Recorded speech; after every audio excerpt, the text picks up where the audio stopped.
Kita belajar sesuatu yang berasal dari Roh Kudus, karena kita tahu tema gereja kita mengatakan biar kita bergerak bersama Roh Kudus. Apa yang diperkatakan oleh Roh Kudus, biar kita lakukan sesuai dengan kehendak Tuhan. Haleluya. Mari kita terus masuk di dalam firman Tuhan. Mari kita sama-sama. Oh, ada. Oke, terima kasih Rona.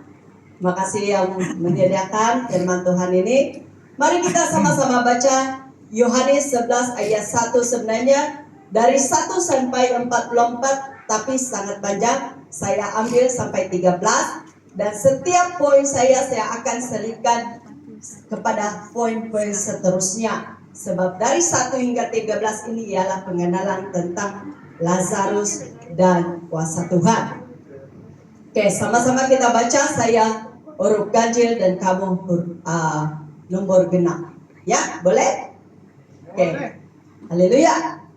Yohanes 11 ayat 1 hingga 13 mengatakan, ada seorang, tema besar ialah Lazarus dibangkitkan.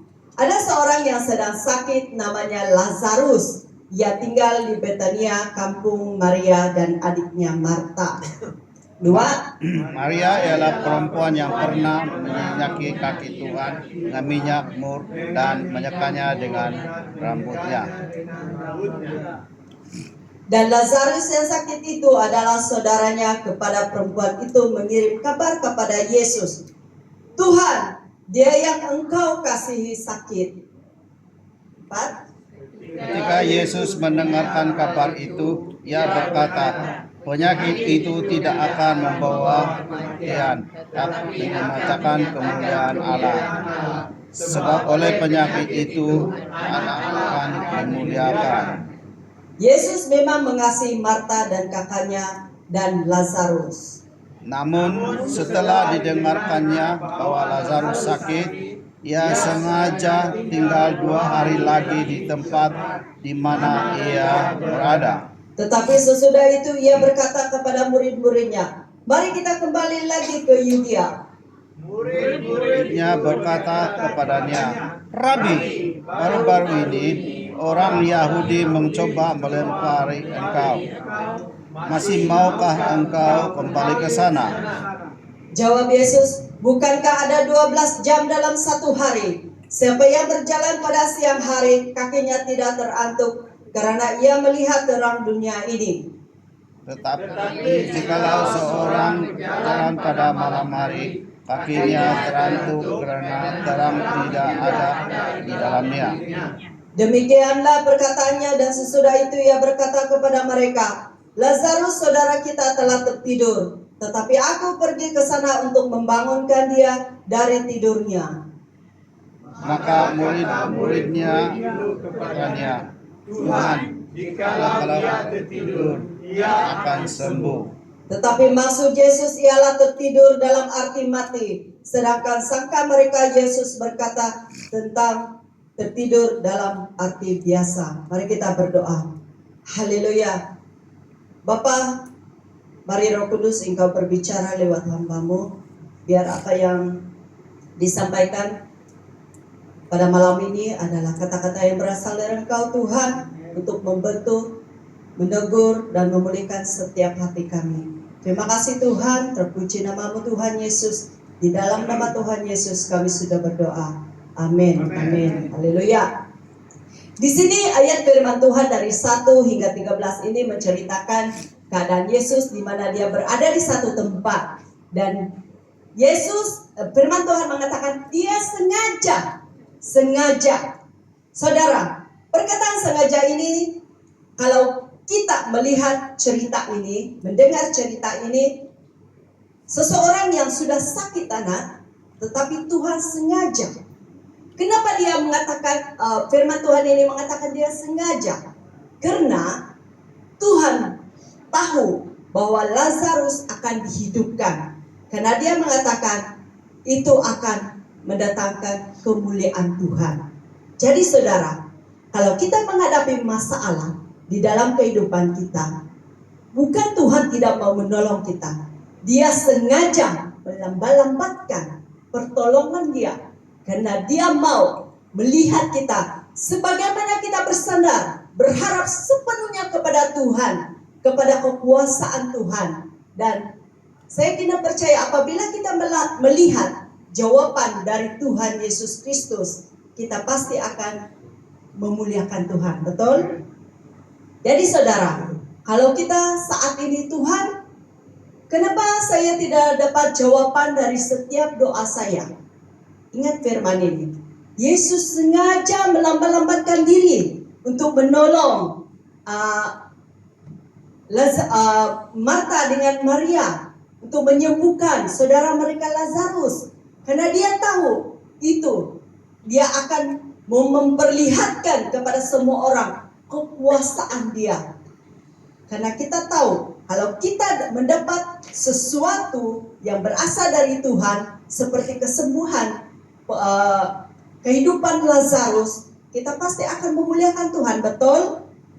Jadi kalau kita menghadapi masalah dan kita berharap sepenuhnya kepada Tuhan, menantikan jawaban dari Tuhan, dan Tuhan akan menjawab tepat pada waktunya, dan secara otomatis kita akan memuliakan Tuhan. Haleluya. Dan tema pada hari ini yang saya bawa boleh kaitkan dengan firman Tuhan pada malam ini ialah dengarlah suara Tuhan dan bukan suara keraguan.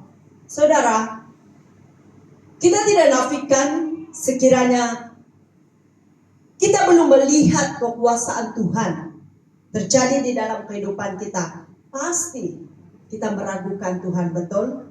Pernah satu ketika dahulu saya mengatakan kepada diri saya, betulkah ada Tuhan? Kalau saya susah-susah melayani Tuhan, kalau saya susah-susah datang ke gereja, berbakti bersama anak-anak Tuhan, tetapi sebenarnya tidak apa-apa, adakah itu merugikan saya, masa saya? Tapi saudara, saya bersyukur kepada Tuhan karena Roh Kudus memberi saya peringatan bahwa keselamatan ada pada Yesus. Dan kita punya usaha, kata firman Tuhan, kita punya usaha tidak akan sia-sia. Amin. Setelah kita balik ke surga, itu iman percaya kita kepada Tuhan. Kita akan memiliki kehidupan yang kekal. Jadi apa yang saya kongsikan pada malam ini bertajuk dengarkanlah suara Tuhan dan bukan suara keraguan. Haleluya. Mari kita masuk di dalam poin firman Tuhan yang saya bawa pada malam ini. Ada 4, yaitu pertama, belajar percaya.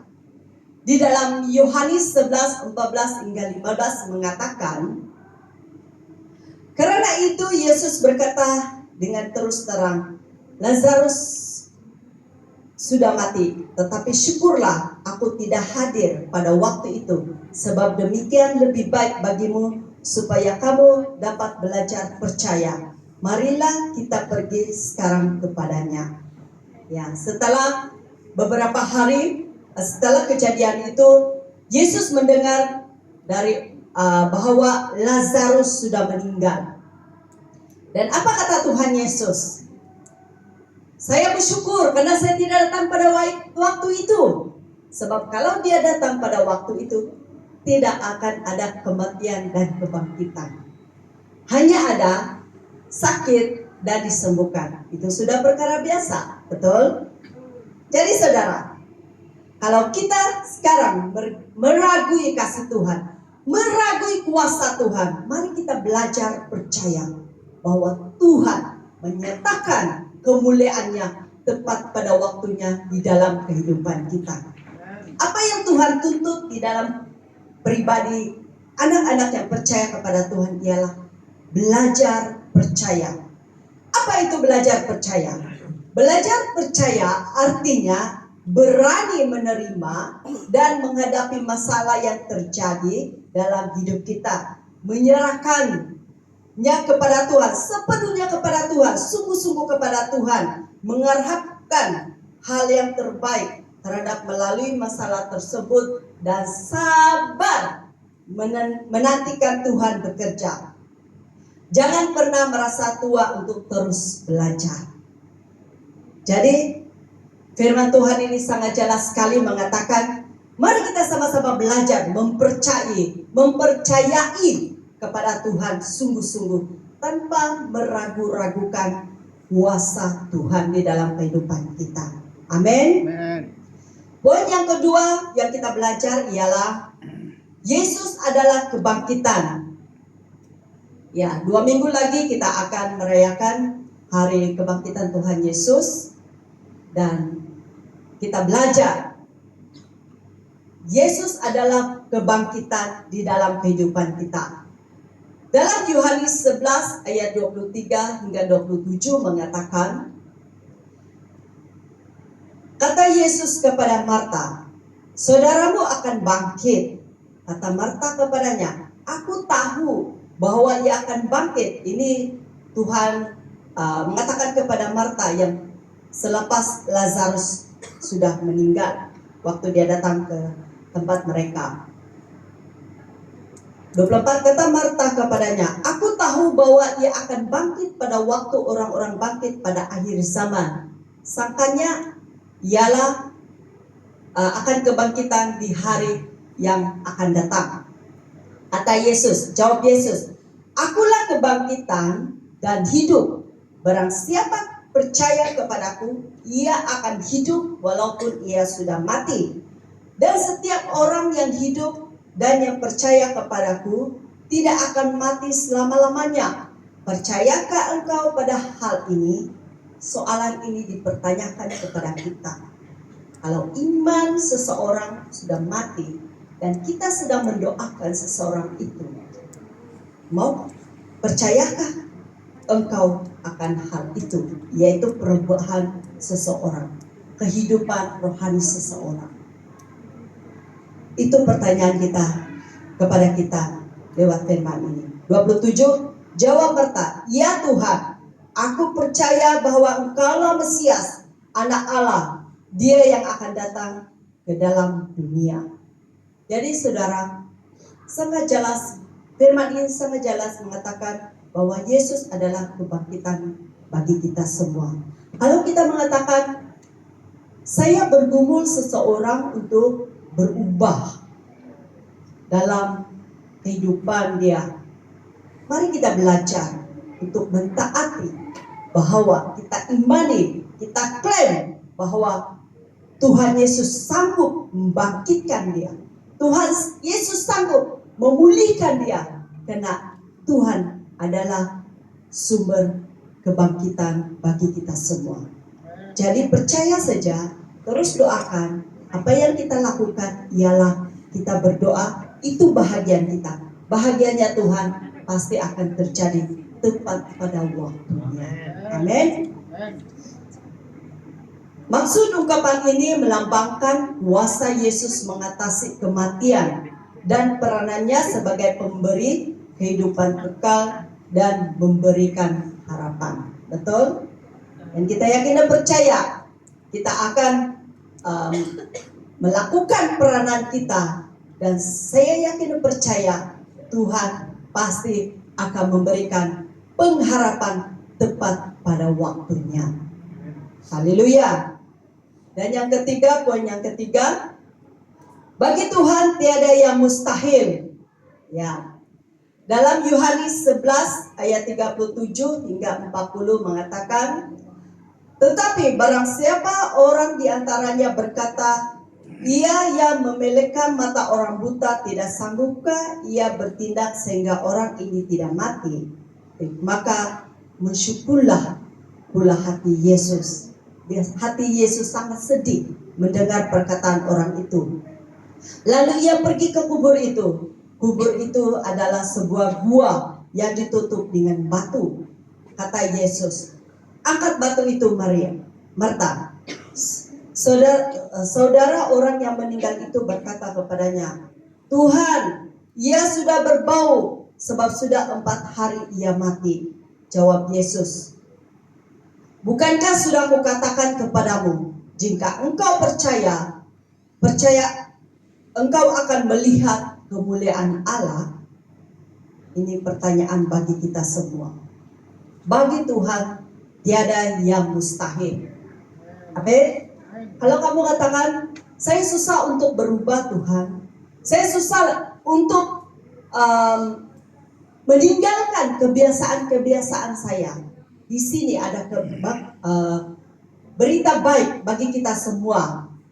Bagi Tuhan tiada yang mustahil. Apa yang penting? Kamu bekerja sama dengan Roh Kudus. Kalau kamu ditegur oleh Roh Kudus, jangan keraskan hatimu, kata firman Tuhan. Sebab Allah berfirman, kalau kita mengeraskan hati kita untuk percaya kepada Tuhan, untuk melakukan perubahan di dalam kehidupan kita, kita sendiri akan rugi. Saya percaya, saya boleh katakan, kamu seseorang yang tidak mau berubah, akan satu hari nanti akan berkata, menyesal saya lakukan dulu seperti ini. Kalau saya berubah awal-awal, saya tidak akan jadi macam ini. Betul? Ya, selalu saya dengar macam itu. Jadi firman Tuhan pada malam ini sudah menegur kita, sudah memperingatkan kita. Jadi jangan keraskan hati. Mari kita sama-sama berubah. Saya pun ditegur dengan firman ini. Saya ditegur dengan firman ini, dan apa yang saya rasakan, saya kongsikan pada malam ini. Supaya kita sama-sama bangkit di dalam Tuhan. Dan bukan lagi kutuk yang mengikat kita, tetapi kuasa Allah yang bekerja di dalam kehidupan kita. Dan saya tidak percaya, saya akan melihat anak-anak Tuhan akan dipakai lebih luar biasa di dalam hal-hal kerohanian, pekerjaan, dan keluarga, dan sebagainya. Jadi firman Tuhan ini sangat menegur kita semua, dan mari kita lakukan sungguh-sungguh di hadapan Tuhan. Sekiranya ada intimidasi dari iblis, katakan, Tuhan sudah berkuasa di dalam kehidupan saya. Jadi tiada hal lain yang mengikat kaki kita untuk melangkah berubah di dalam kehidupan kita. Amin. Haleluya. Ya, cepat juga. Yang terakhir, ayat poin yang keempat, mendengar panggilan Tuhan. Ya, di sini saya akan tekankan tentang mendengar panggilan Tuhan. Yohanes 11:43 hingga 44 mengatakan, dan sesudah berkata demikian, berserulah ia dengan suara keras, Lazarus, marilah keluar. Orang yang telah mati itu datang keluar, kaki dan tangannya masih terikat dengan kain kapan, dan mukanya tertutup dengan kain peluh. Kata Yesus kepada mereka, bukalah kain-kain itu dan biarkan ia pergi. Saudara, firman ini menegur kita, memperingatkan kita bahwa setiap hari Tuhan memanggil kita. Mari kita katakan, tukar nama Lazarus dengan nama kita. Lazarus, contohnya Lesta, marilah keluar. Keluar dari mana?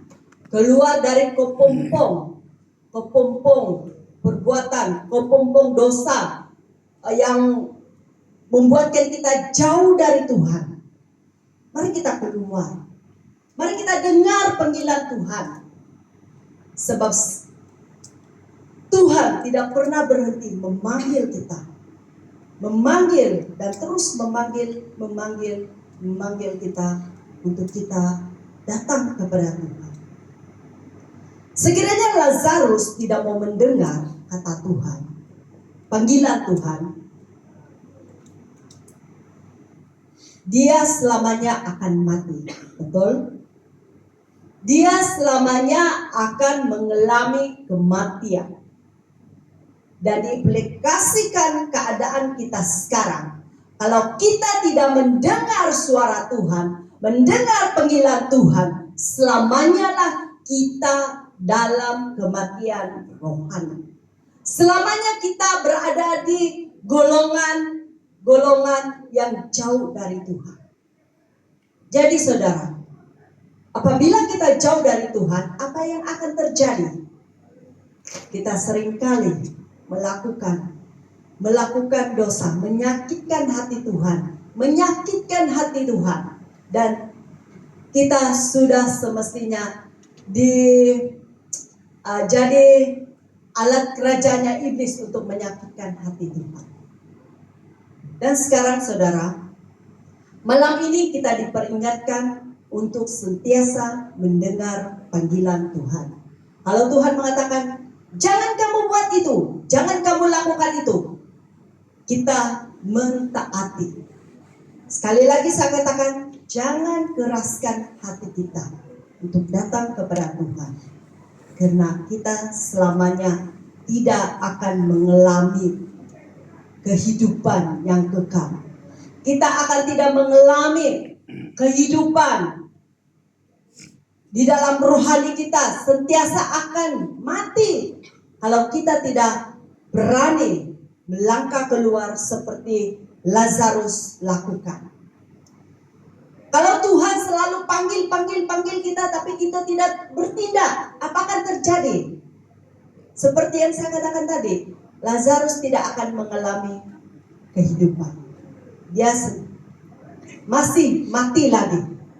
Ya, jadi maukah kita seperti Lazarus yang tinggal di dalam alam roh maut, tinggal di dalam kegelapan. Jadi saudara, apa yang Tuhan mau kita lakukan ialah kita punya connection dengan Tuhan. Kalau Tuhan panggil Lesta, datang, saya akan punya connection untuk datang kepada dia. Dan saya kena percaya, saya dibebaskan, saya dilepaskan. Jadi saudara, apa yang saya dorongkan kepada kita semua, mari kita belajar untuk mendengar panggilan Tuhan seperti mana Lazarus lakukan. Dia mendengar panggilan dari Tuhan, secara otomatis dia terus keluar dari kuburannya. Haleluya. Dan apa yang Lazarus lakukan, dia bertindak untuk mengikuti arahan Tuhan. Walaupun tangan kaki dia terikat, mukanya tertutup, tapi apa dia lakukan? Dia tidak mengatakan, Tuhan, saya tidak boleh keluar lah, kaki saya diikat, tangan saya diikat, muka saya pun ditutup, macam mana saya mau keluar? Dia tidak beralasan seperti itu. Dia tetap terus keluar dari tempatnya. Jadi saudara, kalau kamu mengatakan, saya susah, kaki saya diikat, tangan saya diikat, mata saya pun tertutup, ada kuasa Tuhan bekerja di dalam kehidupan kita. Apa yang harus kita lakukan ialah kita punya connection, kita punya tindakan mengikuti apa kata Tuhan. Karena Tuhan adalah berkuasa di dalam kehidupan kita. Haleluya. Jadi pertanyaannya, sejauh mana kita mau mendengar panggilan Tuhan? Kedua, sejauh mana kita mau mengikuti apa kata Tuhan di dalam kehidupan kita.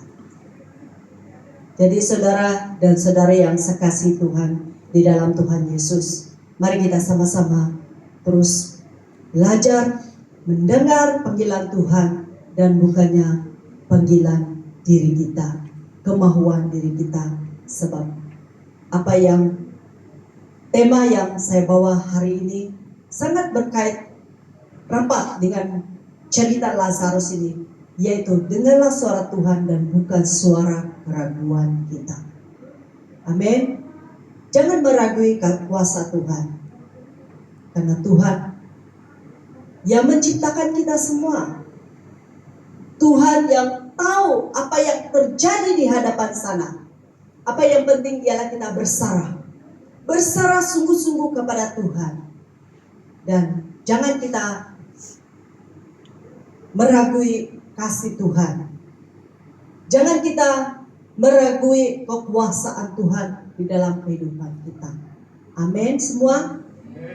Dan saya kira percaya firman ini dapat menegur kita semua secara pribadi juga, dan sangat ditegur, dan saya kira percaya kita dapat melakukan sesuai dengan kehendaknya Tuhan dan bukannya kehendak kita semata-mata. 4 pelajaran yang kita harus ingat. 1, belajar percaya. 2, Yesus adalah kebangkitan. 3, bagi Tuhan tiada yang mustahil. Dan yang terakhir, mendengar panggilan Tuhan. Amin. Haleluya. Dan Tuhan Yesus memberkati. Saya minta pemain musik. Mari kita naikkan penyembahan yang kedua tadi. Sekali Yesus tetap Yesus. Kita terus katakan kepada Tuhan, sekali Yesus tetap Yesus. Walaupun rintangan, dugaan yang melanda dalam kehidupan kita, katakan pada Tuhan, sekali Yesus tetap Yesus yang kita sembah.